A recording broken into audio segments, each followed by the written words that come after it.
نحمده ونستعينه ونستغفره ونؤمن به ونتوكل عليه ونعوذ بالله من شرور أنفسنا ومن سيئات أعمالنا من يهده الله فلا مضل له ومن يضلله فلا هادي له ونشهد أن لا إله إلا الله وحده لا شريك له ونشهد أن سيدنا ونبينا ومولانا محمدا عبده ورسوله صلى الله تعالى عليه وعلى آله وأصحابه وبارك وسلم تسليما كثيرا كثيرا أما بعد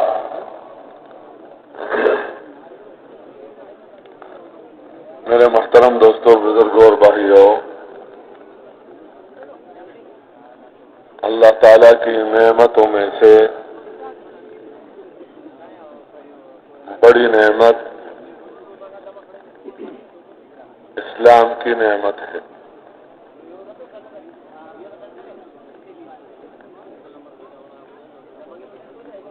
یہ نعمت اللہ تعالیٰ نے اپنے فضل، اپنے رحم، اپنے کرم سے ہم پر کی ہے، تو ہمیں اللہ نے اسلام کی توفیق دی ہے تو ہم مسلمان ہیں۔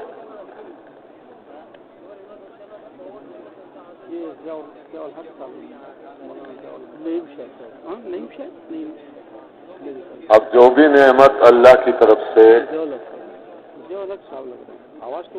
بندے پر ہوتی ہے، جو بھی نعمت، تو اس نعمت کے ساتھ شکر کا حکم بھی اللہ ہی کی طرف سے آتا ہے کہ یہ نعمت میں نے تمہیں دی ہے تو اس نعمت کا شکر ادا کرو۔ اس شکر کی برکت سے نعمت باقی رہتی ہے، نعمت سے محرومی نہیں آتی، اور نہ صرف یہ کہ نعمت باقی رہتی ہے بلکہ نعمت میں اضافہ اللہ جل شانہ اس نعمت کو بڑھاتے ہیں۔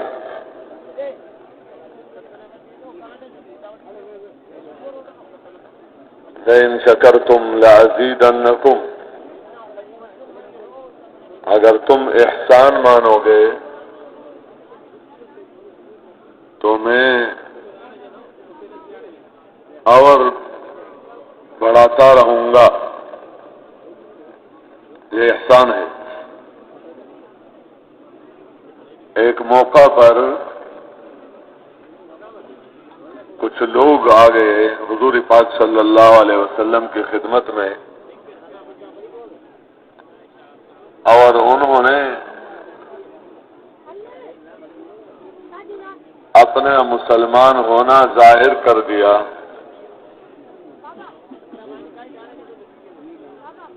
اور اس میں کچھ انداز ایسا اختیار کیا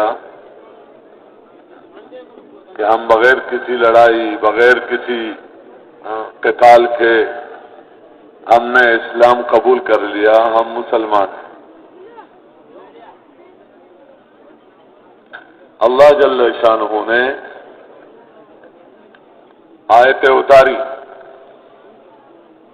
یمنون علیک ان اسلموا قل لا تمنوا علی اسلامکم بل اللہ یمن علیکم ان ہداکم للایمان ان کنتم صادقین۔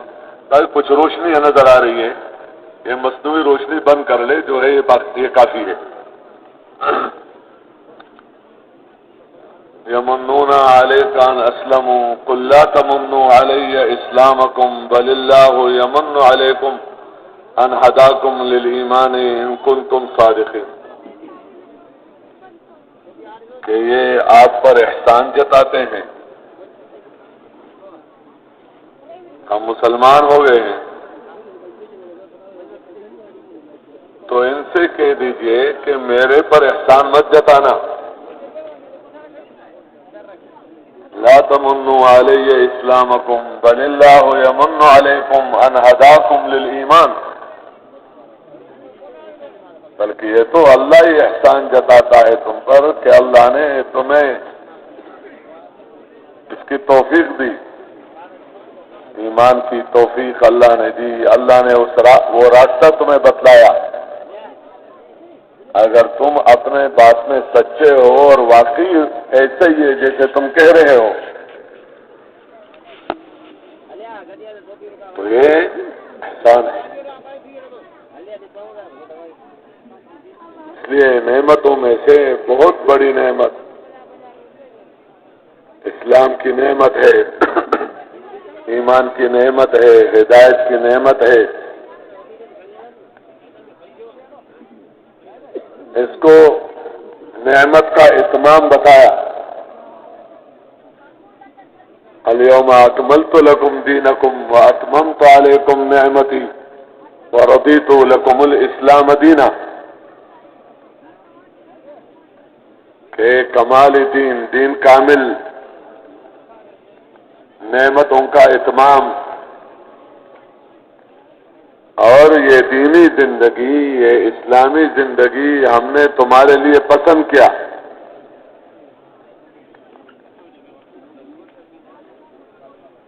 تو گویا جب یہ زندگی اللہ کو محبوب ہے تو اس راستے پر چلنے کی برکت سے تم بھی اللہ کے ہاں پسندیدہ قرار دیے جاؤ گے۔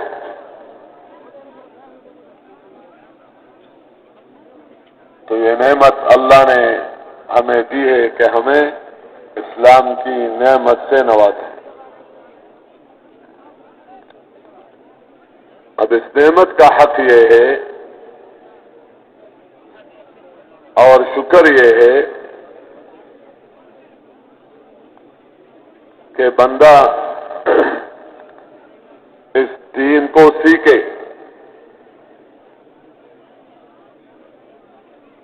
اسلامی زندگی سیکھنا مسلمان کا کام ہے،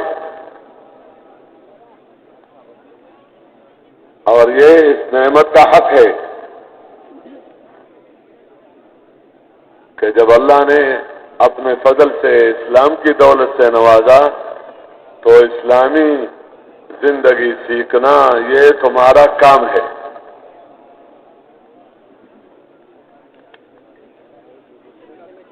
اور اس سیکھنے کے ساتھ عمل ہے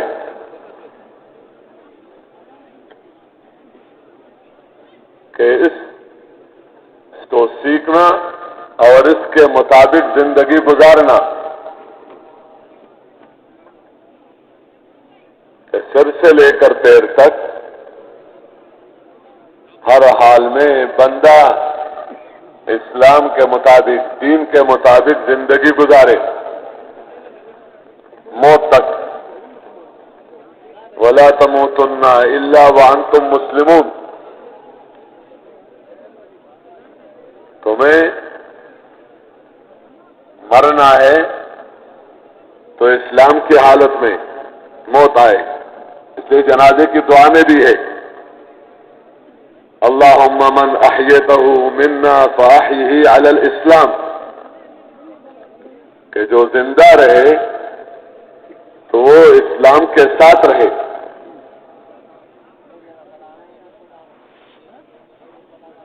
تو اس کا سیکھنا مسلمان کا کام ہے، اور اس کے مطابق زندگی گزارنا یہ بھی مسلمان کا کام ہے۔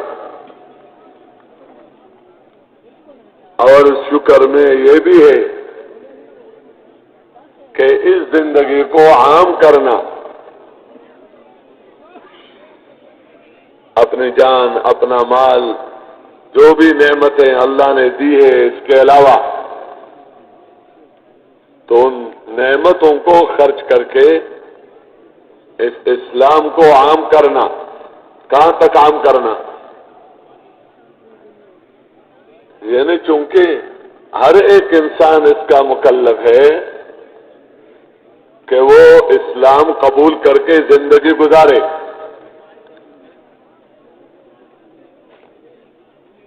تو اس لیے اس اسلامی زندگی کو پوری دنیا میں جہاں تک ہو سکے، جتنا ہو سکے، جتنا بندے کی استعداد میں ہے، تو اپنی کوشش کر کے اس زندگی کو عام کرنا، یہ مسلمان کا کام ہے اور یہ اس نعمت کی قدردانی ہے۔ اور سیکھنے میں ایک بات یہ بھی ہے کہ ایک یہ ہے کہ ان اسلامی طریقوں کو سیکھنا، اور اس کے ساتھ یہ بھی سیکھنے میں ہے کہ ان اسلامی طریقوں کے ذریعے سے زندگی بننے کا یقین سیکھنا،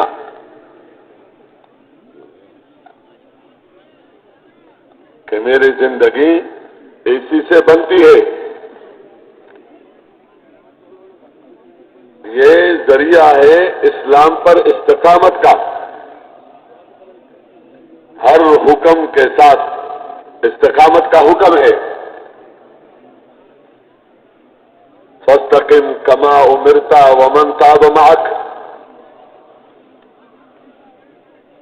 کہ جو اللہ کی طرف سے جو بھی حکم تجھے ملا ہے، دیا گیا ہے، اس پر استقامت کے ساتھ چلو۔ یہ آپ کا بھی کام ہے، اور جنہوں نے بھی اللہ کی طرف رجوع کر کے اس اسلامی زندگی کو قبول کر لیا، ان کا بھی یہ کام ہے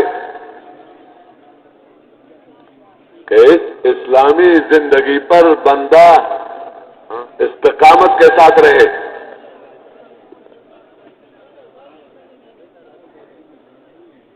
یہ استقامت کب ملتی ہے کہ جب بندے کے اندر، دل کے اندر یہ یقین ہو کہ میری دنیا اور آخرت دونوں جہانوں کی زندگی بنے گی اس سے، ان طریقوں سے دنیا بھی بنے گی، آخرت بھی بنے گی۔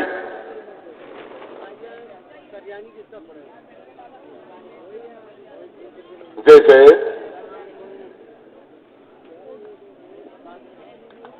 دنیا کا کام بندہ کرتا ہے، کوئی زمیندارہ کرتا ہے، کوئی تجارت کرتا ہے، کوئی ملازمت کرتا ہے، کوئی مزدوری کرتا ہے، اور وہ اپنے اس شغل کے اور اس کام کے سب تقاضوں کو پورا کرتا ہے۔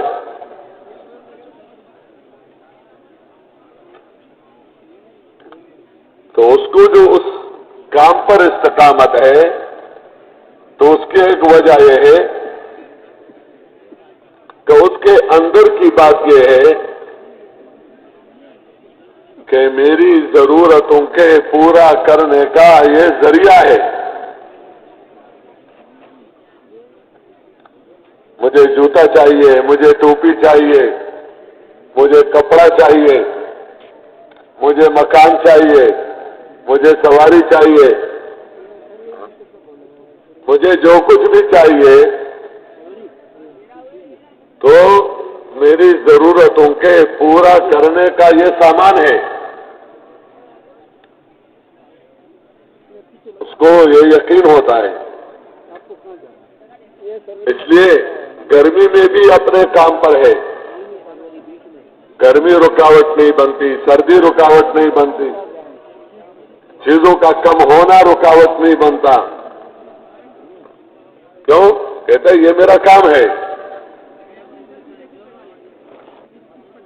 ایک دفعہ ہم ویسے بیٹھے تھے ایک جگہ پر، تو مولانا سعید احمد خان صاحب رحم اللہ، ان سے کسی نے پوچھا، آ کر بیٹھ گئے اور پوچھا کہ حضرت یہ بتاؤ کہ اس کام پر اور دین پر استقامت کیسے ملے گی؟ حضرت کے طبیعت میں کچھ مذاہبی تھا، فرمانے لگے میرے سے کیوں پوچھتے ہو؟ اے زمینداروں سے پوچھو یہ تاجروں سے پوچھو کہ سال گزر گئے اور آپ اپنا کام کر رہے ہو، چھوڑتے ہی نہیں ہو، تو تمہیں دکان پر بیٹھنے کی استقامت، تمہیں زمین پر محنت کرنے پر استقامت یہ کہاں سے ملی ہے؟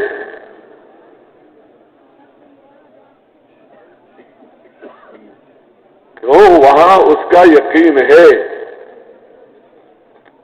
کہ ادھر سے ملتا ہے، لیکن ملتا ہے عمل سے، کام کرو گے لیکن اس عمل سے ملے گا کہ جو عمل طریقے کے مطابق ہو، جو عمل علم کے مطابق ہو تو ملے گا۔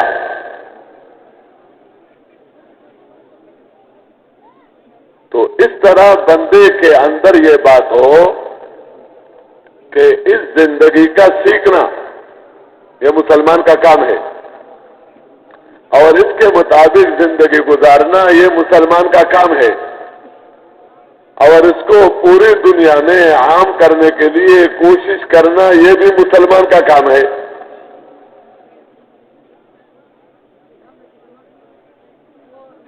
اور یہ یقین ہو کہ جب میں اس زندگی کو سیکھوں گا اور اس طرح زندگی گزاروں گا اور اس کو عام کرنے کے لیے کوشش کروں گا تو اللہ راضی ہو کر میری آخرت بھی بنے گی اور دنیا بھی بنے گی۔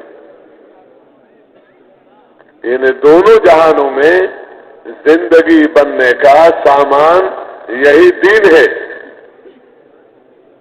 آپ حضرات کے سامنے ہے کہ حضور پاک صلی اللہ علیہ وسلم نے جب بادشاہوں کو دعوت دی خطوط کے ذریعے سے،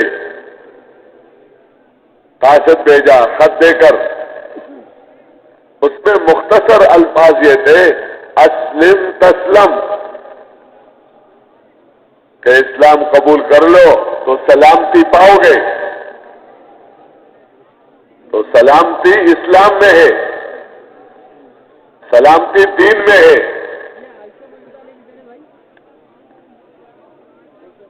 اور دین سے باہر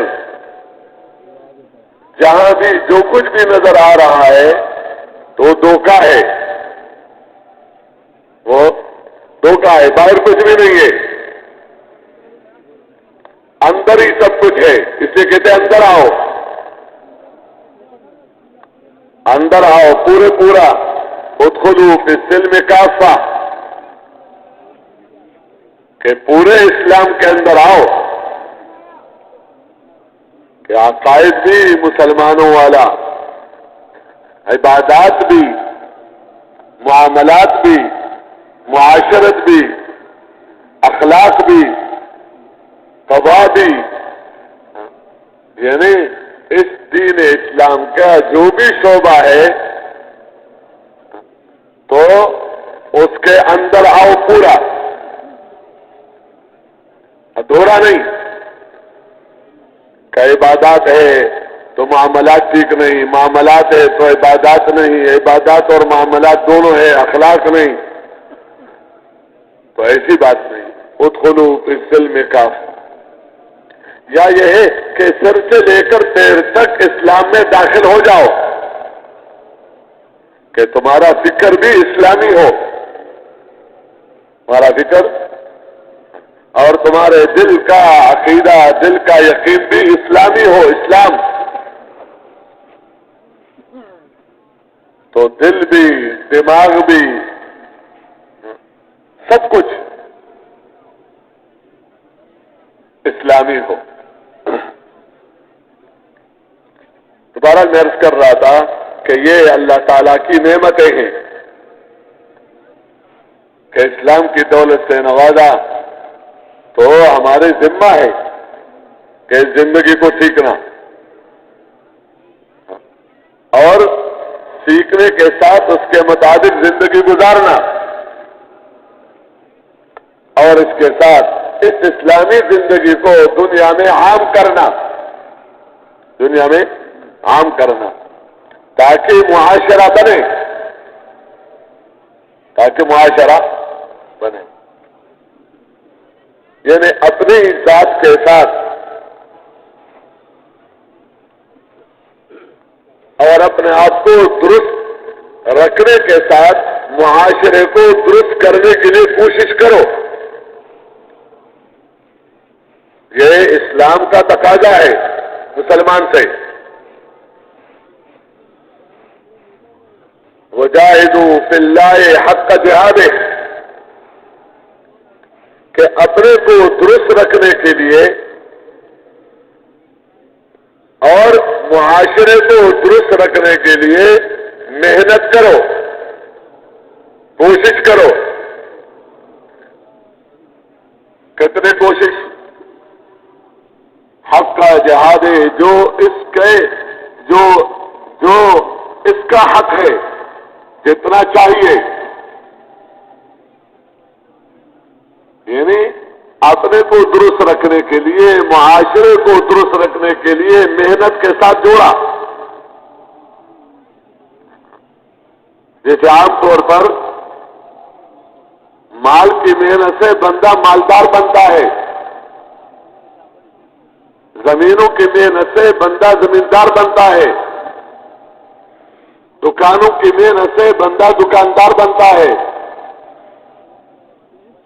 تو اس طرح ایمان کی محنت سے، دین کی محنت سے بندہ ایماندار بنتا ہے اور بندہ دیندار بنتا ہے.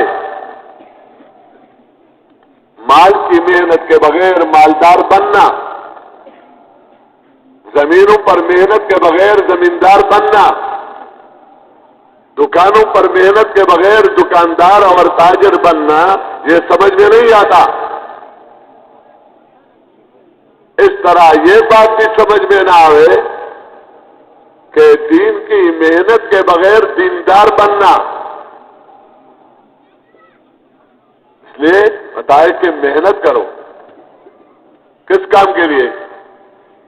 اپنے کو درست رکھنے کے لیے اور معاشرے کو درست رکھنے کے لیے وہ محنت کرو جو اس کا حق ہے. اس کا کیا حق ہے؟ بندہ دیکھے دنیا میں ہر ایک کسی نہ کسی کام میں لگا ہوا ہے. کوئی زمیندارہ میں، کوئی تجارت میں، کوئی ملازمت میں، کوئی کس کام میں، تاکہ میری دنیائی ضرورتیں پوری ہو جائیں اور میرے بچوں کی ضرورتیں پوری ہو جائیں. اس کے لیے زمیندارہ کرتا ہے، اس کے لیے دکانداری کرتا ہے، اس کے لیے ملازمت کرتا ہے. کس بات کے لیے؟ تاکہ میری ضرورتیں پوری ہو جائے. میں کسی کے سامنے ہاتھ پھیلانے والا نہ بنوں، میں کسی سے مانگنے والا نہ بنوں، اپنے پاؤں پر خود کھڑا رہوں. تو جتنی محنت بندہ اپنے دنیا کی زندگی بنانے کے لیے ظاہراً تجارت کے راستے سے زمینداری کی محنت کر رہا ہے، اس سے زیادہ اس کا حق ہے. یہ محنت کرو.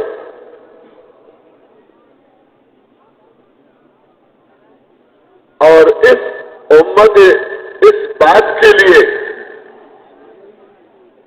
جو اپنے کو درست رکھنے والا کام اور معاشرے کو درست رکھنے کے لیے ہاتھ پاؤں مارنا، یہ جو حکم دیا گیا ہے تو فرمایا وَاجْتَبَاكُمْ، اللہ نے تمہارا انتخاب کیا ہے، اللہ نے تمہیں چھانٹا ہے، اللہ نے تمہارا انتخاب کیا ہے اسی کام کے لیے کہ تمہارا کام اپنے اصلاح اور دوسروں کے اصلاح کے لیے ہاتھ پاؤں مارنا، یہ تمہارا کام ہے اور تمہارا انتخاب ہی اسی کے لیے ہے.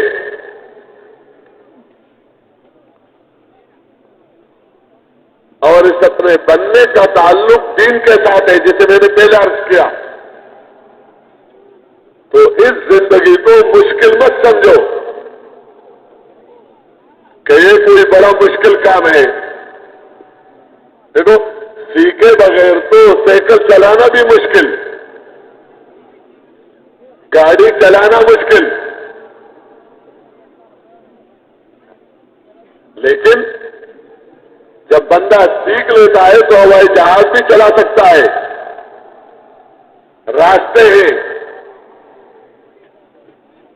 جیسے موٹر وے ہے تو یہ راستہ بنایا گیا ہے اس لیے کہ اسی پر گاڑیاں چلیں،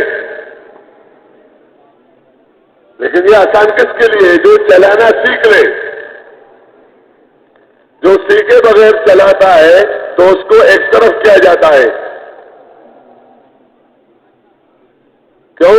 سیکھے بغیر چلاؤ گے اپنے کو بھی خطرہ میں ڈالو گے اور ان کے لیے بھی خطرے کا ذریعہ اور باعث بنو گے. تو کیا کہا جاتا ہے؟ چلاؤ لیکن سیکھو. تو یہ دینی زندگی کوئی مشکل نہیں ہے.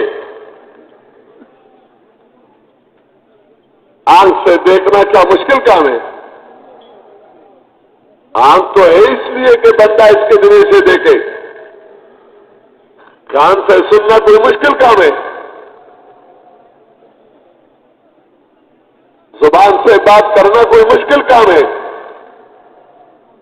زبان تو ہے اس لیے کہ کیا کرے؟ بندہ بولے. آنکھ ہے اس لیے کہ بندہ دیکھے. لیکن صرف دیکھنا اس آنکھ کا کام نہیں ہے، صحیح دیکھنا آنکھ کا کام ہے. صحیح دیکھنا یعنی اسلام کے مطابق دیکھنا یہ اس کا کام ہے. صرف دیکھنے کے لیے کیا محنت کی ضرورت ہے؟ وہ جانور بھی دیکھ لیتا ہے.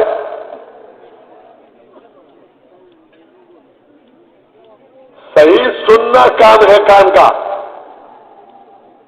ایک جگہ انبیاء علیہ السلام کا تذکرہ ہے کہ میرے اس بندوں کو یاد کر، وَاذْكُرْ عِبَادَنَا إِبْرَاهِيمَ وَإِسْمَاعِيلَ وَإِسْحَاقَ، اس طرح تذکرہ کر کے فرمایا کہ یہ لوگ وہ تھے اولو الایدی والابصار، کہ یہ ہاتھوں والے تھے اور آنکھوں والے تھے.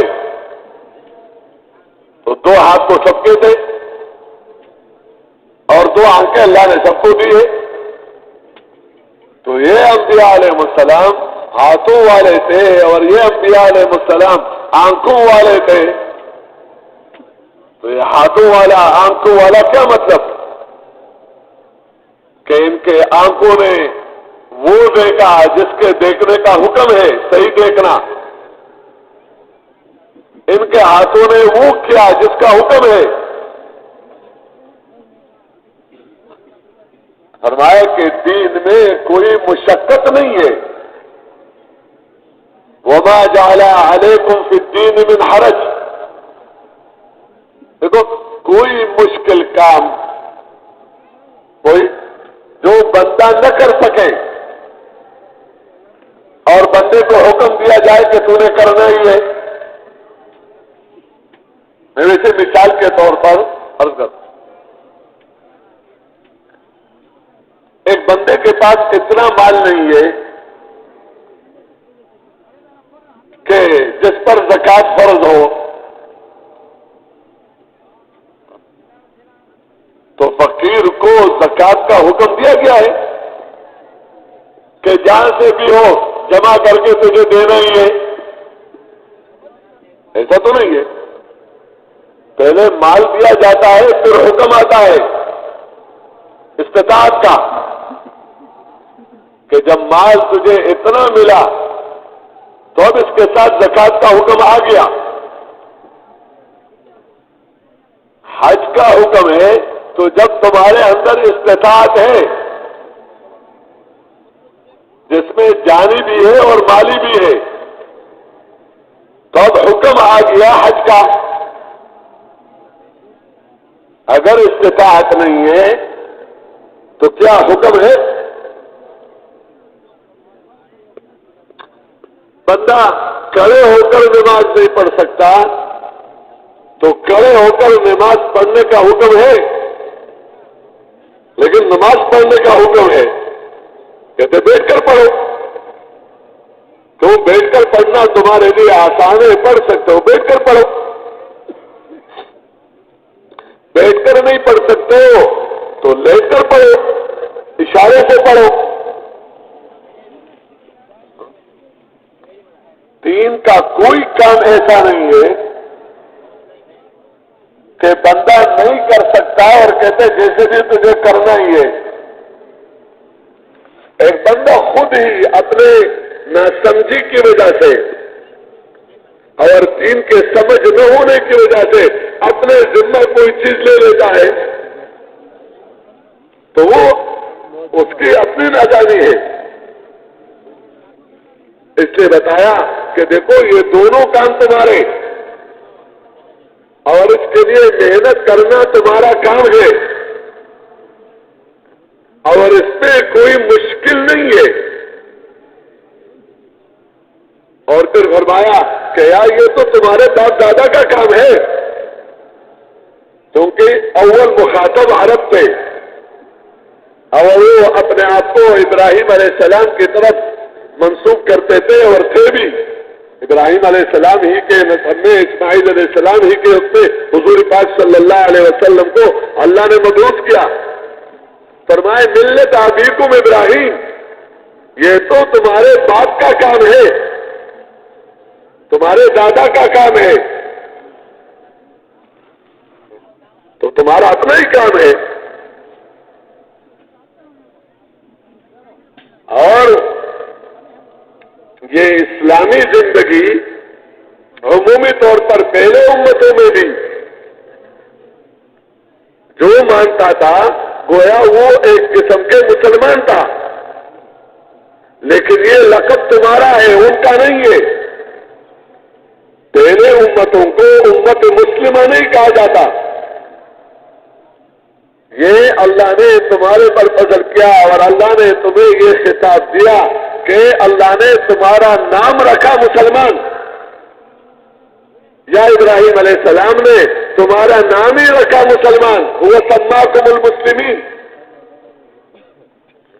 کہ تمہارا نام ہے، یہ لقب اس امت مسلمہ کا ہے، یہ امت مسلمہ،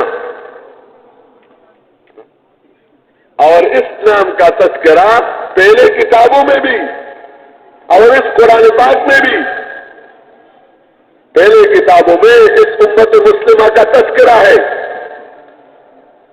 حضور پاک صلی اللہ علیہ وسلم کے تذکرے کے ساتھ اس امت کا تذکرہ پہلے کتابوں میں ہے۔ تو اس کا تو اللہ نے تذکرہ کیا ہے پہلے کتابوں میں، وَسَمَّاكُمُ الْمُسْلِمِينَ مِنْ قَبْلُ وَفِي هَذَا، اور اس قرآن پاک میں لِيَكُونَ الرَّسُولُ شَهِيدًا عَلَيْكُمْ وَتَكُونُوا شُهَدَاءَ عَلَى النَّاسِ، کہ رسول تمہیں سکھلائے گا یہ زندگی، رسول تمہیں بتلائے گا یہ زندگی، تم نے یہ زندگی لینی ہے اپنے پیغمبر سے، اور تم نے یہ زندگی اوروں کو سکھلانی ہے، تم نے یہ زندگی اوروں کو بتلانے ہے، وہ یا پیغمبر سے لے کر اوروں کو دینا، تو تم تو اوروں کے استاد ہو، کیوں کہ دوسری قومیں تمہارے سے یہ زندگی سیکھیں گے۔ لِيَكُونَ الرَّسُولُ شَهِيدًا عَلَيْكُمْ وَتَكُونُوا شُهَدَاءَ عَلَى النَّاسِ۔ بہرحال میں عرض کر رہا تھا کہ اس نعمت کا حق یہ ہے کہ ایسی محنت ہو اور ایسا کوشش ہو کہ جس کی برکت سے بندہ کی اصلاح ہو جائے، بندہ کی زندگی دین کے مطابق ہو جائے، اپنے کو درست رکھنا یہ کام ہے، اور صرف اپنے کو درست رکھنا نہیں بلکہ معاشرے کو درست رکھنے کے لیے محنت کرنا، یہ اس امت مسلمہ کا کام ہے۔ اس لیے آپ دیکھیں کہ اس قرآن پاک کے اول مخاطب حضرات صحابہ کرام ہیں رضوان اللہ تعالی علیہم اجمعین، تو انہوں نے اس دینی زندگی کو سیکھا اور انہوں نے سیکھنے کے ساتھ ساتھ اس طرح زندگی گزارنا سیکھ لیا، ہر عمل اس کے مطابق، اور انہوں نے اس زندگی کو عام کرنا سیکھا۔ اس لیے اپنے اپنے زمانوں میں حضرات صحابہ کرام رضوان اللہ تعالی اجمعین نے اس زندگی کو اوروں کو منتقل کرنے کے لیے محنتیں کی ہیں۔ تو سیکھنا کام ہے، اس کے مطابق زندگی گزارنا کام ہے، اور اس کو عام کرنا کام ہے۔ یہ مسلمان کا بحیثیت مسلمان ہونا، یہ اس کا کام ہے، یہ اس کا مقصد زندگی ہے۔ اب اس سیکھنے میں جو بنیادی بات سیکھنے کی ہے، جیسے کلمہ شہادت ہے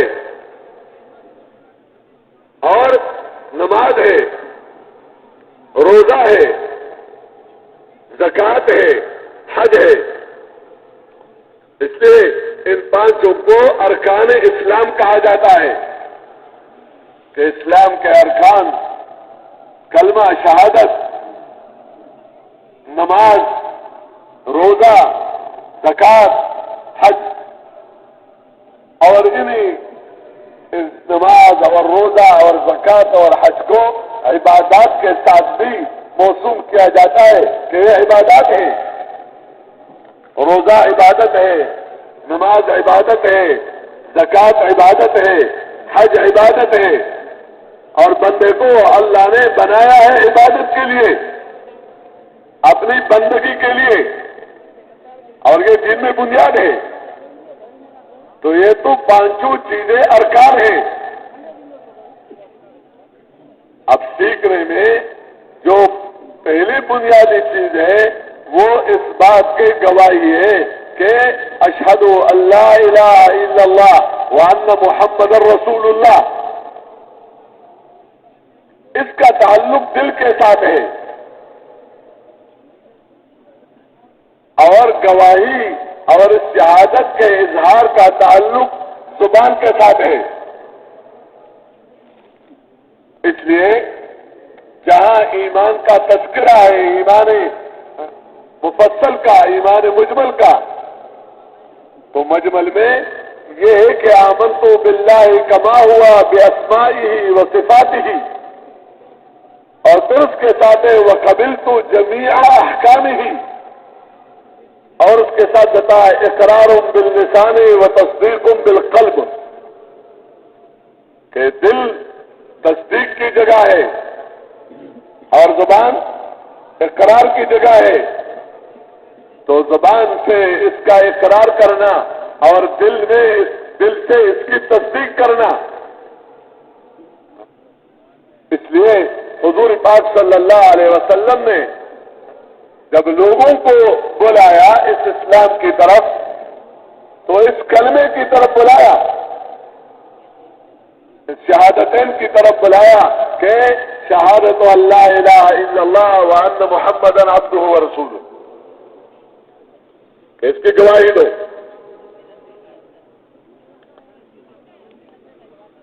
تو گواہی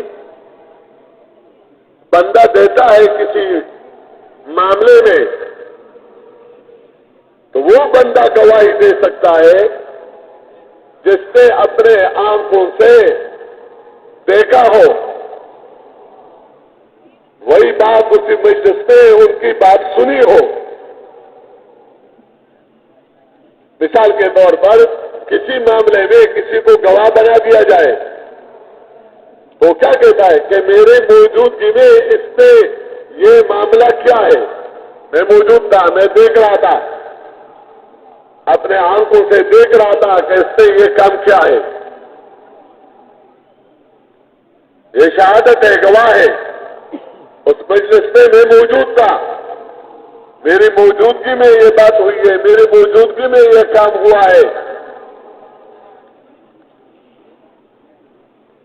تو اس بات کی گواہی دینا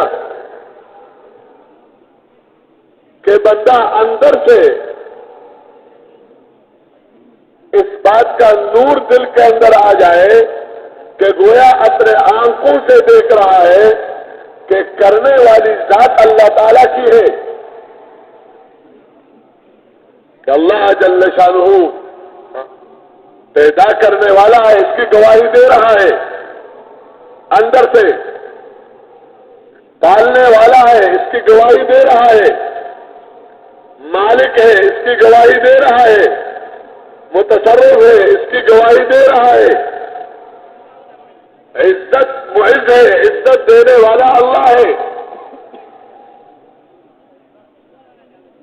نفع اور نقصان اللہ کے ہاتھ میں ہے۔ گویا اپنے دل کی آنکھوں سے یہ دیکھ رہا ہے کہ کامیابی اور ناکامی اکیلے اللہ کے ہاتھ میں ہے،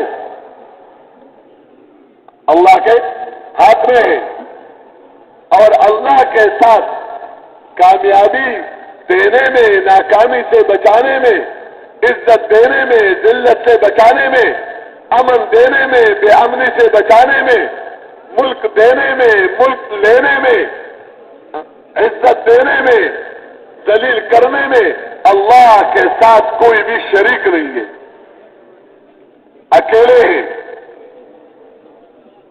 یہ اندر کی وہ دولت ہے کہ جب یہ روشنی اندر آ جاتی ہے اور یہ ایمان اندر آتا ہے، اس کی جگہ دل ہے،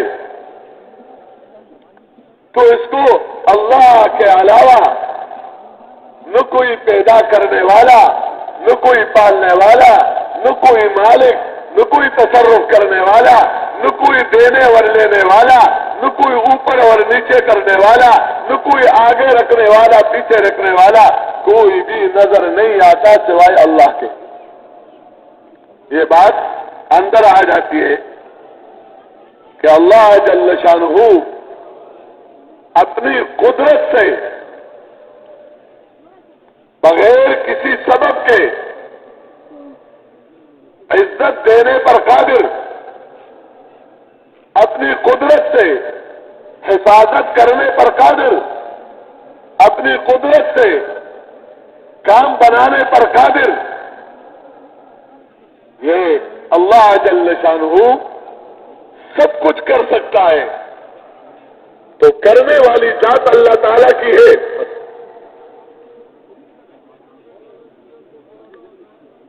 تو یہ لا الہ الا اللہ والا یقین اندر اتر جائے کہ اللہ پاک سے مخلوق کے بغیر سب کچھ ہونے کا یقین اندر اترا ہوا ہو، اور مخلوق سے، مخلوق میں جو بھی ہے، جتنی بھی مخلوق ہے اس کا کام ہے اپنا اپنا، لیکن وہ اپنے موضوع میں آزاد نہیں ہے،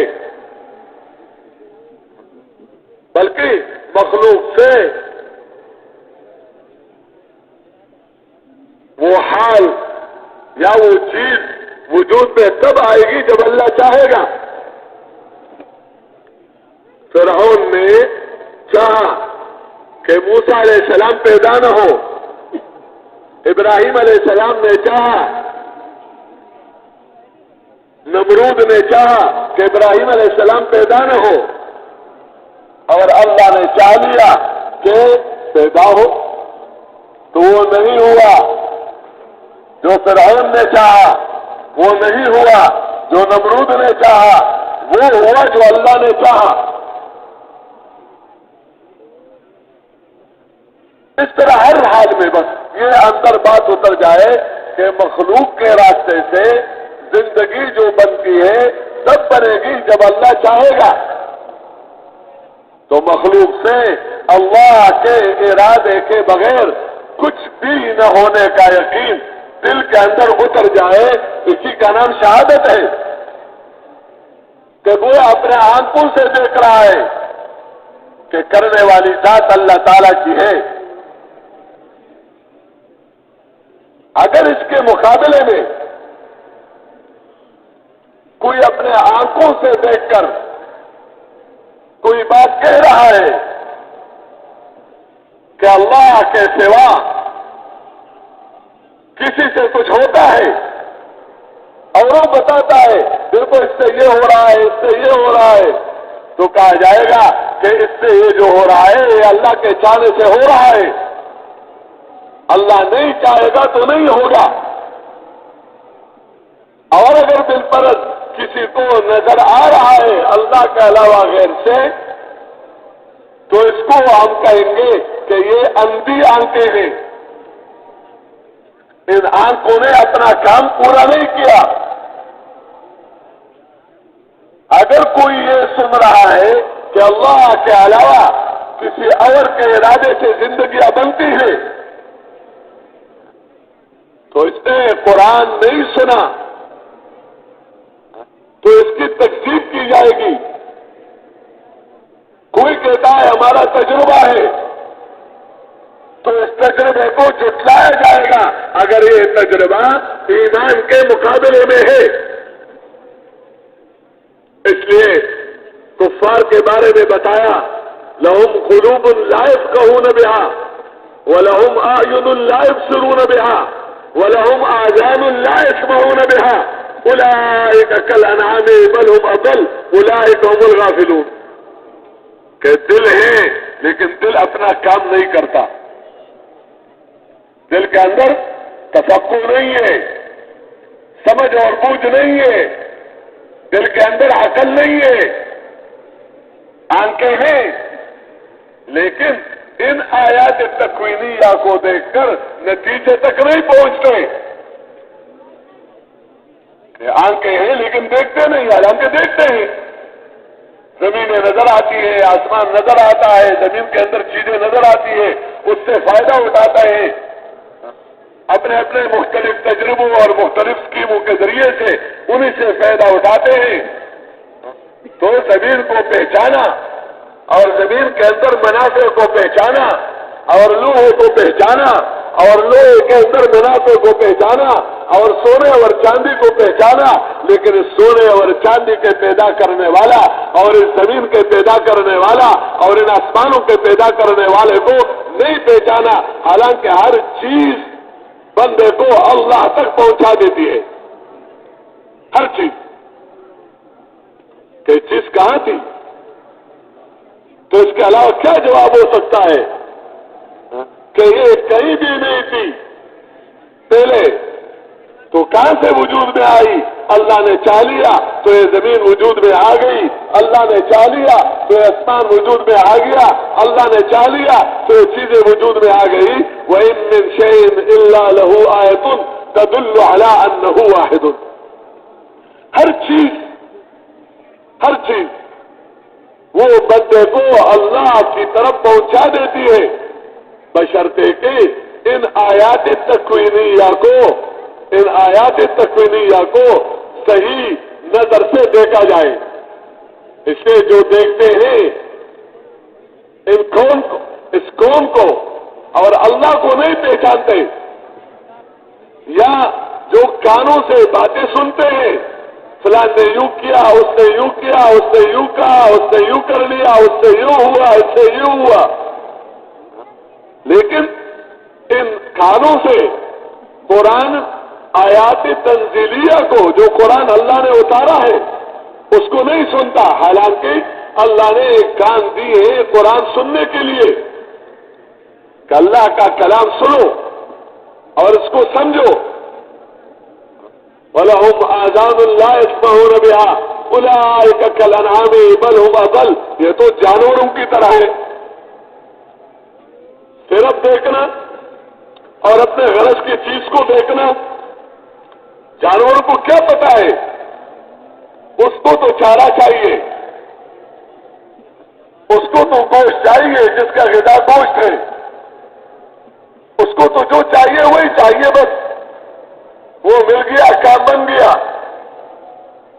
تو یہ تو اس سے بھی گزرے ہیں، کیوں کہ جانوروں کو اللہ نے عقل نہیں دیا، شعور دیا ہے، اور پھر بھی اس شعور کے ساتھ وہ اپنے مالک کو پہچانتا ہے، چارہ ڈالنے والے کو پہچانتا ہے، پانی پلانے والے کو پہچانتا ہے، ضرورتیں پورا کرنے والے کو پہچانتا ہے، مالک کے گھر کو پہچانتا ہے، لیکن اس نے اپنے مالک کو نہیں پہچانا۔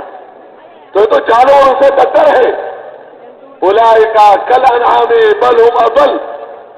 اور اس کی وجہ غفلت ہے، غفلت کے ساتھ زندگی گزارنا.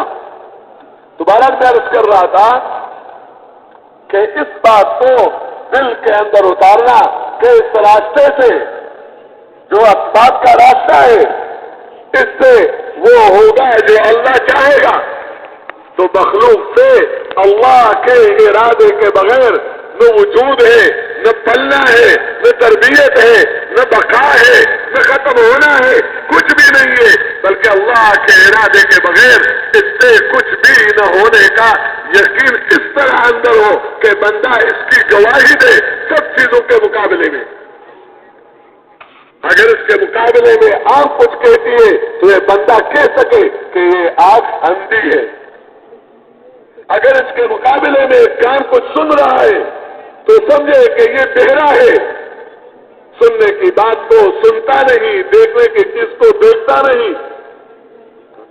تو میرے محترم دوستو، یہاں سے بنیاد رکھا کہ یہ گواہی دو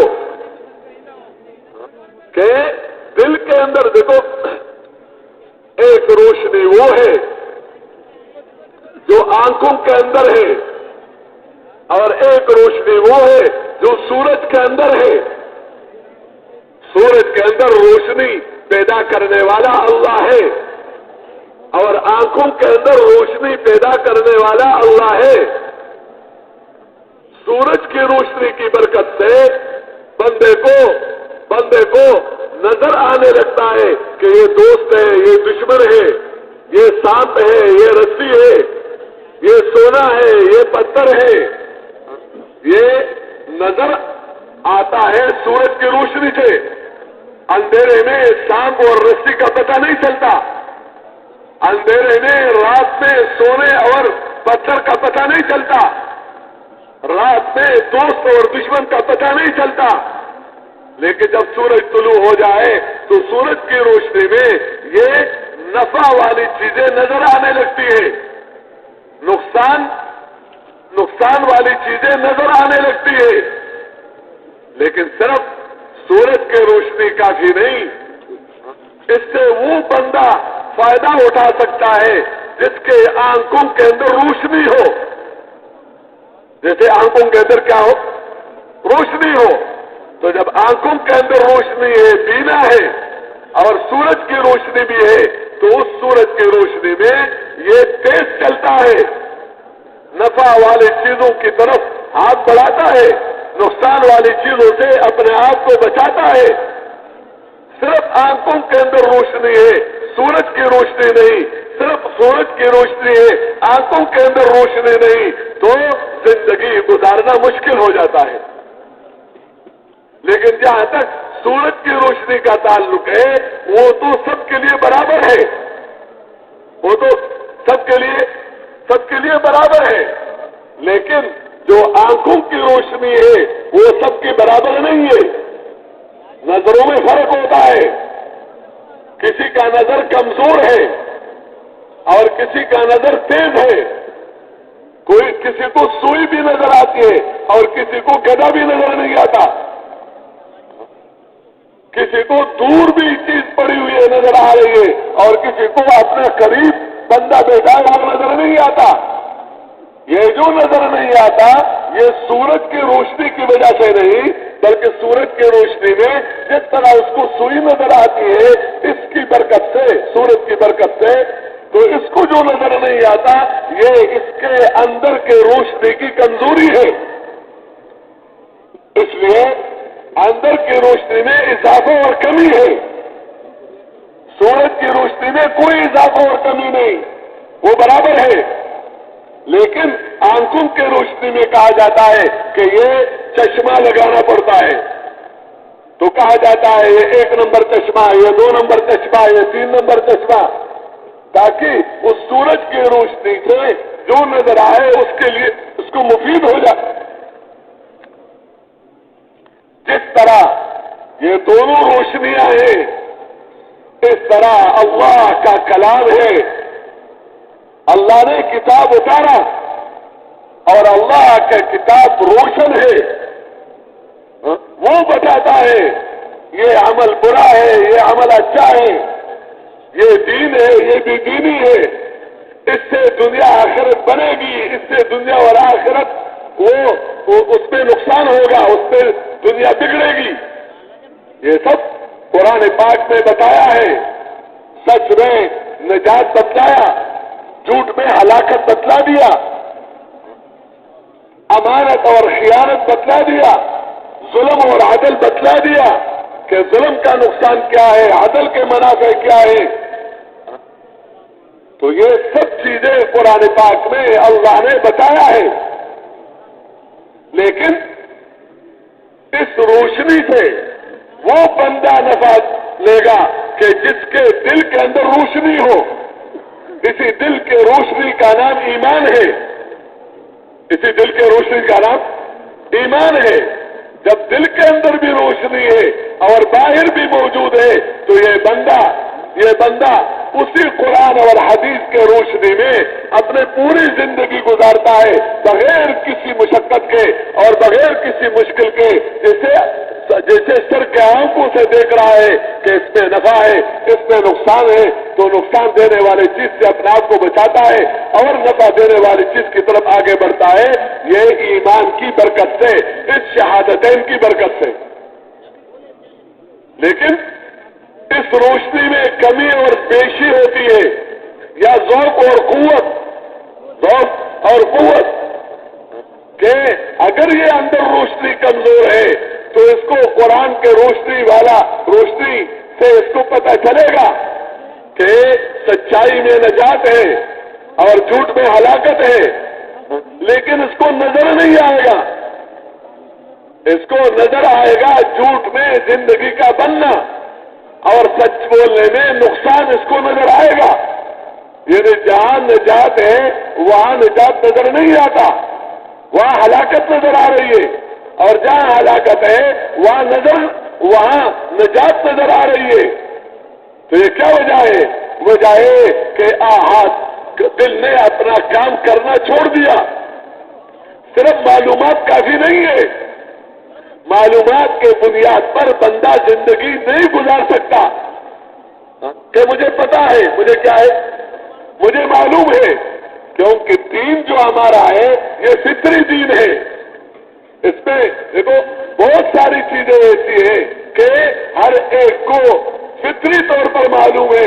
کسی سے بھی پوچھا جائے کہ آپ بتاؤ کہ جھوٹ اور سچ میں کون سا عمل بہتر ہے، تو سب کیا کہیں گے کہ سچ بولنا چاہیے، جھوٹ نہیں بولنا چاہیے، مجھے معلوم ہے. امانت اور خیانت یہ مجھے معلوم ہے، عدل اور ظلم یہ مجھے معلوم ہے، ملاوٹ کرنا، دوسری جتنے بھی چیزیں نقصان کیے یہ مجھے پتا ہے، یہ مجھے کیا ہے پتا ہے. تو صرف معلومات کے بنیاد پر بندہ زندگی نہیں گزار سکتا کہ مجھے پتا ہے. یہ پتا ہونا یہ تو دماغ کا کام ہے صرف نہیں. اس معلومات کے مطابق وہ بندہ زندگی گزار سکتا ہے کہ جس کے اندر ان شہادتین کی روشنی ہو، ایمان کی روشنی ہو. ورنہ جیسے ایک کمزور آدمی، ایک ضعیف آدمی، ایک بڑے عمر والا آدمی وہ چارپائی پر لیٹا ہوا ہے اور اس کو پتا ہے کہ میرے چارپائی کے نیچے میرا کپڑا موجود ہے، چارپائی کے ساتھ میری دوا موجود ہے، چارپائی کے ساتھ کھانا پڑا ہوا ہے، یہ بالکل قریبی ہے. لیکن وہ ذوق اتنا ہے، وہ کمزوری اتنی ہے کہ باوجود اس کے کہ جانتا ہے کہ یہ کھانا ہے، یہ کپڑا ہے، یہ دوا ہے، یہ فلان چیز ہے، لیکن اپنے ذوق اور اپنے کمزوری کی وجہ سے یہ اس کپڑے کو اٹھا نہیں سکتا، یہ اس کھانے کی برتن کو اٹھا کر کھانا کھا نہیں سکتا، دوسرے کا محتاج ہے. تو یہ مرا ہوا نہیں ہے، یہ زندہ ہے. لیکن اس کا ذوق اتنا ہے کہ اس ذوق کی وجہ سے یہ چاہتا ہے کہ کھانا کھا لوں، کھا نہیں سکتا، بیٹھنا چاہتا ہے بیٹھ نہیں سکتا، لیٹنا چاہتا ہے لیٹ نہیں سکتا، چلنا چاہتا ہے چل نہیں سکتا. لیکن کس وجہ سے کہ وہ ذوق اتنا اندر آ گیا ہے کہ جس کی وجہ سے اپنے بدن کے تقاضوں کو بھی پورا نہیں کر سکتا. اس طرح میرے محترم دوستوں اور بزرگوں اور بھائیوں، جب یہ ایمان کمزور ہو جاتا ہے تو عبادات کا عقیدہ ہے، کیونکہ اگر عقیدہ نہ رکھے تو بندہ مسلمان نہیں رہ سکتا۔ نماز کو فرض جانتا ہے، صرف جانتا نہیں ہے، مانتا بھی ہے۔ روزے کو فرض جانتا بھی ہے، مانتا بھی ہے۔ زکوٰۃ ہے، اس کے فرضیت سے منکر نہیں ہے۔ حج ہے، اس کے فرضیت سے منکر نہیں ہے۔ اور اپنے مال کمانے میں جو حرام ہے اس کو حرام جانتا ہے، سود کو حرام جانتا ہے۔ خدا نخواستہ اگر حرام کا عقیدہ نہ رکھے تو پھر مسلمان کس بات کا؟ لیکن باوجود اس کے کہ حرام کو حرام جانتا ہے، حرام مانتا ہے، لیکن حرام سے اپنے آپ کو بچا نہیں سکتا، حرام سے اپنے آپ کو بچا نہیں سکتا۔ تو وجہ کیا ہے؟ وجہ یہ کہ اندر وہ ذوق ہے، وہ ذوق ایمان ہے، وہ شہادتین کے جو نور ہے وہ اتنا کمزور ہو گیا ہے کہ اس کو وہ چیزیں نظر نہیں آتی پوری۔ اس نے سب سے پہلے یہ بنیاد رکھا کہ اس کلمے کو اپنے اندر اتارنا کہ اللہ پاک سے مخلوق کے بغیر سب کچھ ہونے کا یقین دل کے اندر اترا ہوا ہو، اور مخلوق سے اللہ کے ارادے کے بغیر کچھ بھی نہ ہونے کا یقین دل کے اندر اترا ہوا، اور اس کے ساتھ محمد الرسول اللہ اس کی گواہی دینا۔ تو محمد الرسول اللہ اس کی شہادت کا کیا مطلب؟ کہ محمد صلی اللہ علیہ وسلم اللہ جل شانہ کی طرف سے زندگی گزارنے کے طریقے لے کر آئے ہیں۔ زندگی گزارنے کے طریقے پیغمبر صلی اللہ علیہ وسلم اللہ کی طرف سے لے کر آئے ہیں، اور ان طریقوں پر وعدے لے کر آئے ہیں کہ اگر ہماری زندگی ان طریقوں کے مطابق ہوگی، احکامات کے مطابق ہوگی، تو اللہ راضی ہو کر وہ عزت دینے والا ہے تو ہمیں عزت دے دے گا، وہ امن دینے والا ہے تو ہمیں امن دے گا، وہ اطمینان دینے والا ہے تو ان طریقوں کی برکت سے ہمیں اطمینان ملے گا، وہ خوشیاں دینے والا ہے، ان طریقوں کی برکت سے اللہ ہمیں خوشیوں سے نوازے گا، وہ غلبہ دینے والا ہے دشمن پر، ان طریقوں کی برکت سے اللہ دشمن کے مقابلے میں ہمیں غالب کر دے گا، وہ کامیابی دینے والا ہے، ان طریقوں کی برکت سے اللہ کامیاب کر دے گا، اگرچہ ہمارے پاس کچھ بھی نہ ہو، اگرچہ ہمارے پاس کچھ بھی نہ ہو۔ بندہ کہتے ہیں کچھ تو ہونا چاہیے، کچھ تو ہونا چاہیے، تو کچھ نہیں بہت کچھ ہونا چاہیے، لیکن وہ جو ہونا چاہیے وہ کیا ہے؟ وہ وہی دین ہے اور وہ طریقے ہیں جو پیغمبر صلی اللہ علیہ وسلم لے کر آئے ہیں، کہ ان طریقوں کے مطابق زندگی گزارنا، اس کا یقین ہو کہ اس سے زندگی بنتی ہے بغیر پیسوں کے، اس سے زندگی بنتی ہے بغیر زمینوں کے، اس سے زندگی بنتی ہے بغیر جائیدادوں کے، تاکہ بندہ ان طریقوں کو زمینوں کی وجہ سے برباد نہ کرے، اور بندہ ان طریقوں کو مال کی وجہ سے قربان نہ کرے، بلکہ اندر یہ بات ہو کہ زندگی بنانا بگاڑنا اللہ کا کام ہے، اور محمد الرسول اللہ محمد صلی اللہ علیہ وسلم جو زندگی لے کر آئے ہیں، جو طریقے لے کر آئے ہیں، ان طریقوں میں اللہ جل شانہ نے کامیابیاں رکھی ہے، اگرچہ ہمارے پاس کچھ بھی نہ ہو۔ لیکن اگر ہم نے ان احکامات کو قربان کر لیا اور ان طریقوں کو قربان کر لیا تو اللہ ناراض ہو کر ہماری زندگی بگاڑے گا، اگرچہ ہمارے پاس پیسہ ہو۔ اس لیے ایمان کے اعتبار سے اور یقین کے بنیاد پر اندر یہ بات ہو کہ دیکھو یہ کامیابیاں اللہ کے ہاتھ میں ہے، اور حضور پاک صلی اللہ علیہ وسلم کے طریقے یہ کامیابیوں کا یقینی ذریعہ ہے۔ اب یہ بات اندر کیسے اترے گی؟ تو اندر اتارنے کے لیے راستہ بتایا کہ جب اندر اتارنا ہے تو اندر اتارنے کے لیے اس بات کی کثرت کرو، اس بات کو کہو، ہر ایک کے سامنے کہو کہ دیکھو کلمہ پڑھ لو کامیاب ہو جاؤ گے، کلمے کے مطابق یقین اپنے دل کے اندر پیدا کر لو کامیاب ہو جاؤ گے، کلمے کے مطابق زندگی گزارنا سیکھو، کامیاب ہو جاؤ گے۔ مالداروں سے بھی کہو، غریبوں سے بھی کہو، حکام سے بھی کہو، یعنی اس کلمے کے اندر دونوں جہانوں کی کامیابیوں کو بتلاؤ۔ جیسے حضور پاک صلی اللہ علیہ وسلم نے جب دعوت دی تو اس کلمے کے ساتھ کامیابیوں کو جوڑا، اس طرح جوڑا کہ صرف اسی کے اندر ہے، باہر کچھ بھی نہیں ہے۔ حضور پاک صلی اللہ علیہ وسلم نے ارشاد فرمایا، یا ایھا الناس قولوا لا الہ الا اللہ تفلحوا، کہ تم لا الہ الا اللہ کا اقرار کر لو تو تم کامیاب ہو جاؤ گے۔ تو یہ فلاح دنیا میں بھی ہے اور آخرت میں بھی ہے۔ اس لیے جس نے یہ کلمہ پڑھا، خواہ وہ اندھا تھا یا بینا تھا، خواہ وہ مالدار تھا یا غریب تھا، خواہ وہ مرد تھا یا وہ عورت، خواہ کوئی بھی تھا، لیکن جس نے یہ کلمہ پڑھا تو کلمہ پڑھتے ہی حضور پاک صلی اللہ علیہ وسلم کے ہاتھ میں ہاتھ دیتے ہی وہ اس کلمے کا پھیلانے والا اور اس کلمے کا دعوت دینے والا اور اس کلمے کی اشاعت کرنے والا فوراً بنا۔ اس میں بیچ میں وقفہ نہیں تھا کہ آج مسلمان ہوا اور سال کے بعد لوگوں سے کہا کہ کرنے والی ذات اللہ تعالیٰ کی ہے۔ نہیں، مسلمان ہوتے ہی اس نے اس کلمے کی طرف بلانا اپنا کام شروع کیا، اور جو قرآن اترتا گیا آخرت کے بارے میں، اللہ کی بڑائی اور مخلوق کی چوٹائی کے بارے میں، اور اعمال سے کامیابیوں کے بارے میں جو قرآن اترتا گیا تو اس قرآن کو سنتے رہے۔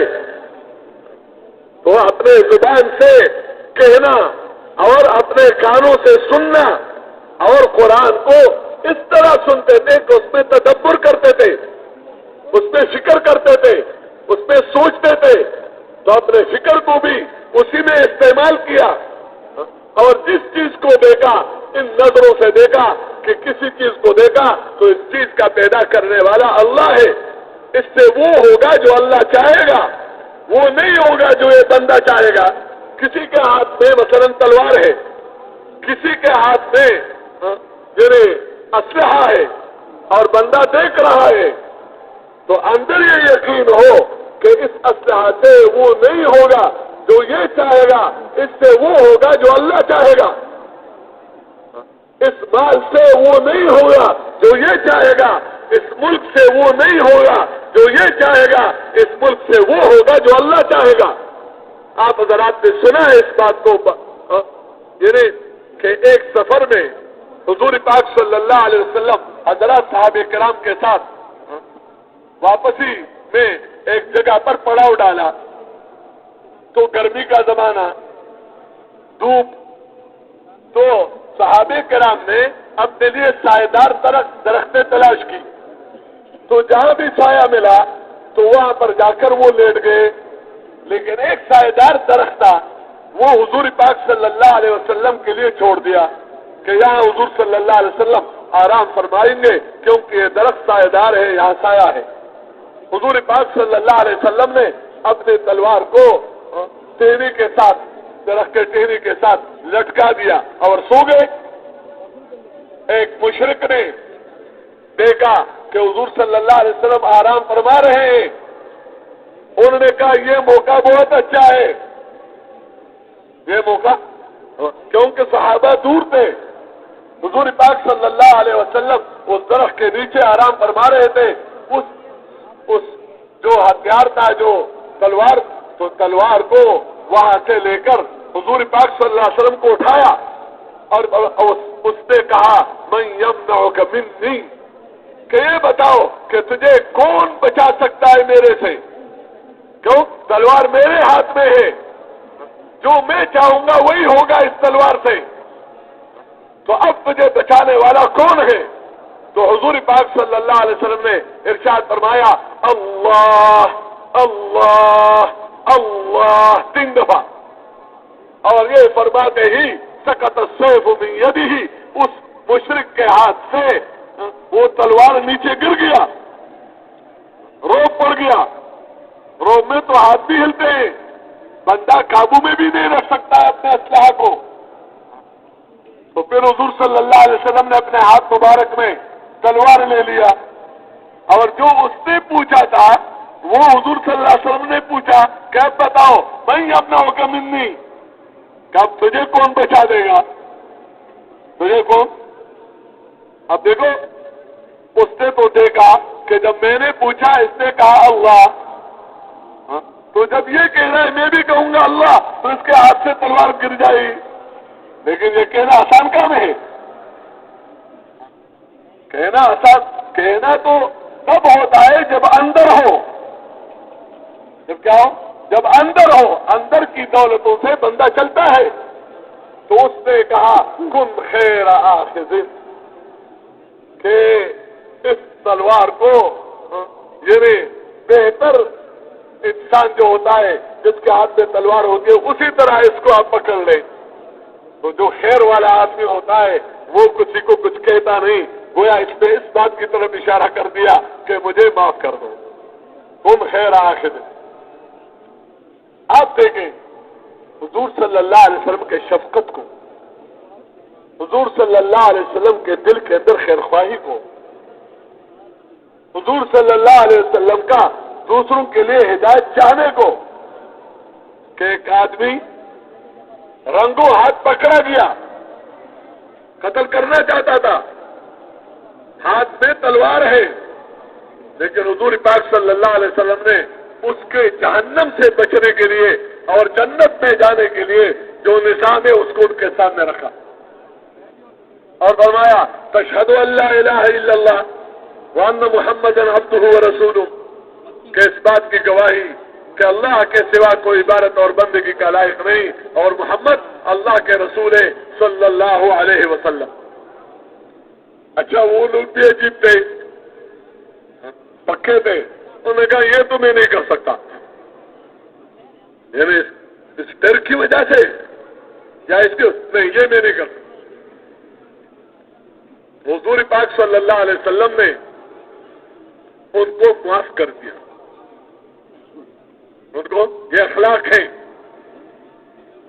کہ کریم بندہ جب دشمن پر قابو پالے تو اس کو معاف کر دے، تو وہ تو کریموں کے کریم مخلوق میں حضور صلی اللہ علیہ وسلم کریم، حضور صلی اللہ علیہ وسلم معاف کرنے والا، حضور پاک صلی اللہ علیہ وسلم تو اپنے امت کے لیے خیر خواہ ہے.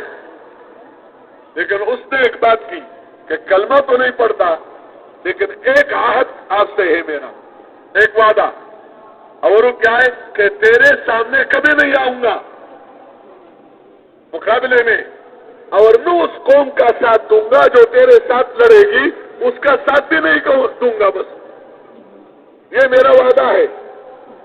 حضور پاک صلی اللہ علیہ وسلم نے ان کو چھوڑ دیا. اب جب چھوڑا تو جب چلے گئے تو لوگوں کو کارگزاری سنا دی اور کیا کہا، جئتکم من عند خیر الناس، کہ میں تمہارے پاس اس شخصیت اور اس انسان کی طرف سے آیا ہوں جو لوگوں میں سب سے بڑا آدمی اور لوگوں میں سب سے بہتر انسان. اور پھر بات کہتے ہیں کہ بعد میں اللہ نے ان کو ہدایت بھی دی. تو خیر میں عرض کر رہا تھا جب اندر بات ہوتی ہے تو اب ہتھیار جس کے ہاتھ میں بھی ہو تو اس ہتھیار سے وہ نہیں ہوگا، اس بندوق سے وہ نہیں ہوگا، اس ایٹم بم سے وہ نہیں ہوگا، اور اس اسلحہ سے وہ نہیں ہوگا. جو یہ چاہے گا جس کے ہاتھ میں ہے اس سے وہ ہوگا جو اللہ چاہے گا. جیسے نمرود نے آگ جلایا اور ابراہیم علیہ السلام کو اس کے اندر ڈالا، لیکن اس آگ سے وہ نہیں ہوا جو نمرود چاہ رہا تھا، اس سے وہ ہوا جو اللہ چاہ رہا. تو اس بات کو اپنے اندر اتارنے کے لیے اپنے آنکھوں کو اس طرح استعمال کرنا کہ جہاں سے جو کچھ بھی نظر آ جائے تو بندہ یہ کہے کہ اس چیز سے وہ ہوگا جو اللہ چاہے گا، وہ نہیں ہوگا جو بندہ چاہے گا. تو جب بندہ اس بات کو کہتا ہے اور اس بات کو سنتا ہے اور اس بات کو سوچتا ہے اور اس نظر سے دیکھتا ہے اور اسی کلمے کو لے کر پھرنا، اسی کلمے کو لے کر پھرنا بے طلبوں کے پاس بے غرض ہو کر جانا، بے طلبوں کے پاس بے غرض ہو کر جانا، اور اس پھرنے میں گرمی برداشت کرنا، سردی برداشت کرنا، بھوک برداشت کرنا، پیاس برداشت کرنا، اپنے گھروں سے جدائی برداشت کرنا، اور پھر اس کے ساتھ دعا مانگنا، یہ وہ اسباب ہے جن اسباب کی برکت سے یہ اندر اترتا ہے یہ کلمہ۔ اس لیے حضور پاک صلی اللہ علیہ وسلم نے ہر ایک اس بندے کو جس نے کلمہ پڑھا تو کلمہ پڑھتے ہی اس کو کلمے کی دعوت پر لگایا کہ کلمہ پڑھنے والے کا کام ہے کلمے کی طرف بلانا۔